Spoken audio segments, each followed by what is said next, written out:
MQM Pakistan के senior senator Faisal Sabzwari को Karachi airport पर सफ़र से रोक दिया गया है। आपको बता रहे हैं एमक्यूएम पाकिस्तान के सेनेटर फैसल सब्जवारी को कराची एयरपोर्ट पर सफ़र से रोक दिया गया। ज़राए के मुताबिक सेनेटर फैसल सब्जवारी दोपहर 2:30 पर दुबई जाने वाली परवाज़ FZ 336 के लिए एयरपोर्ट पहुंचे थे। चेक इन काउंटर पर एयरलाइन अमले ने मुसाफिर की दस्तावेज़ में मसला होने और वीज़ा क्लियरेंस ना होने या वीज़े में मुबैना अदम मुताबकत के बायस उन्हें बोर्डिंग कार्ड जारी नहीं किया। सेनेटर फैसल सब्जवारी को सफ़र किए बगैर ही एयरपोर्ट से वापस जाना पड़ा।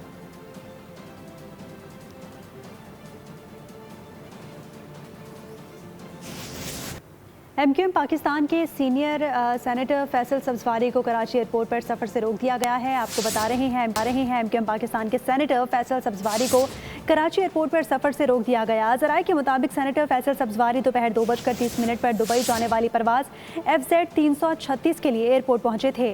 चेक इन काउंटर पर एयरलाइन अमले ने मुसाफिर की दस्तावेज़ में मसला होने और वीज़ा क्लियरेंस ना होने या वीज़े में मुबैना अदम मुताबकत के बायस उन्हें बोर्डिंग कार्ड जारी नहीं किया। सेनेटर फैसल सब्जवारी को सफ़र किए बगैर ही एयरपोर्ट से वापस जाना पड़ा।